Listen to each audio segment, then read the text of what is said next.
বাংলাদেশ ও ভারতের সম্পর্কের বর্তমান পরিস্থিতি নিয়ে একটি সম্পাদকীয় কার্টুন প্রকাশ করেছে পাকিস্তানের প্রভাবশালী জাতীয় দৈনিক ডন। কার্টুনে দেখা যায় একটি বাঘ হুঙ্কার ছুড়ছে, সে বাঘের গায়ে লেখা বাংলাদেশ, সামনে দাঁড়িয়ে ভারতের প্রধানমন্ত্রী নরেন্দ্র মোদীর ছোট অবয়ব। নরেন্দ্র মোদীকে বিস্মিত ও নীরব ভঙ্গিতে দাঁড়িয়ে থাকতেও দেখা যায়। কার্টুনটি এঁকেছেন রোহিত ভগবন্ত। অঙ্কিত এই কার্টুনটি today's editorial cartoon by Rohit Bhagwant caption সহ ডনের ভেরিফাইড ফেসবুক পেজে প্রকাশিত হয়, যা এর উৎস ও প্রকাশনার সত্যতা নিশ্চিত করে।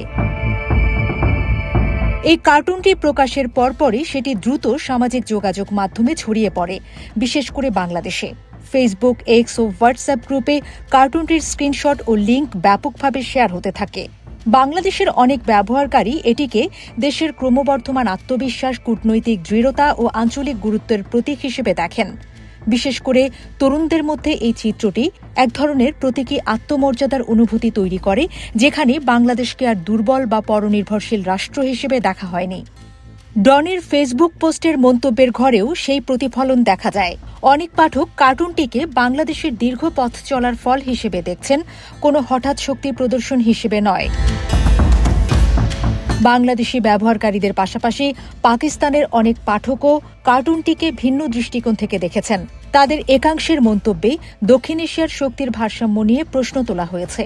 এই ধরনের প্রতিক্রিয়া থেকে বোঝা যায় কার্টুনটি পাকিস্তানি পাঠকদের মধ্যেও ভারতকেন্দ্রিক আঞ্চলিক রাজনীতির বাইরে নতুন বাস্তবতা নিয়ে ভাবনার জন্ম দিয়েছে।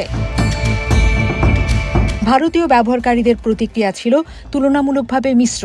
কেউ কেউ কার্টুনটিকে অতিরঞ্জিত বা রাজনৈতিক উদ্দেশ্য প্রণোদিত বলে মন্তব্য করেন, আবার কেউ কেউ এটিকে একটি শিল্পিত সতর্কবার্তা হিসেবে দেখেন। মধ্যপ্রাচ্য ও ইউরোপ ভিত্তিক কিছু ব্যবহারকারীর মন্তব্যেও কার্টুনটি আন্তর্জাতিক দৃষ্টিকোণ থেকে আলোচিত হয়েছে।